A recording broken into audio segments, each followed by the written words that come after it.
आत्ताच्या घडीची धक्कादायक बातमी. देशभरात गाजत असलेल्या नेट पेपरफुटी प्रकरणावरून विद्यार्थ्यांचे आंदोलन दिवसेंदिवस अधिक तीव्र होत आहे.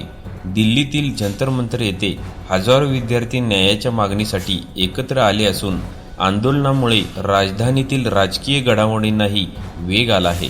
मिळालेल्या माहितीनुसार सरकार आणि आंदोलकांमध्ये चर्चा होण्याची शक्यता असून आंदोलनाच्या पुढील दिशेबाबत लवकरच निर्णय होऊ शकतो.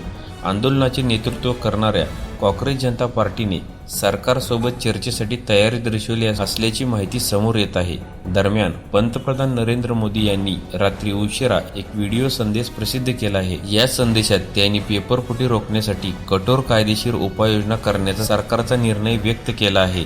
या संदर्भात मसुदा तयार करून मंत्रिमंडळात चर्चा होईल. त्यानंतर संसदेत आवश्यक कायदा मंजूर करण्यासाठी प्रयत्न केले जातील असेही त्यांनी सांगितल्याचे वृत्त आहे. मात्र आंदोलन कार्यकर्त्यांची भूमिका अद्याप कठोरच आहे. अभिजित दिपके यांनी स्पष्ट केले की केंद्रीय शिक्षण मंत्री धर्मेंद्र प्रधान यांच्या राजीनाम्याची मागणी पूर्ण होईपर्यंत जंतर मंतरवरील आंदोलन मागे घेतले जाणार नाही. दुसरीकडे सामाजिक कार्यकर्ते सोनम वांगचुक यांची तब्बल 26 दिवसांनंतर आपले उपोषण मागे घेतले आहे. त्यामुळे सरकारला काही दिलासा मिळाल्याचे बोलले जात असले तरी जंतर मंतरवरील विद्यार्थ्यांचे आंदोलन अद्याप कायम आहे. आता सर्वांचे लक्ष सरकार आणि आंदोलन कार्यकर्त्यांमधील संभाव्य चर्चेकडे लागले आहे. या चर्चेतून तोडगा निघणार का? विद्यार्थ्यांच्या मागण्या मान्य होणार का? आणि आंदोलन मागे घेतले जाणार का? याकडे संपूर्ण देशाचे लक्ष आहे.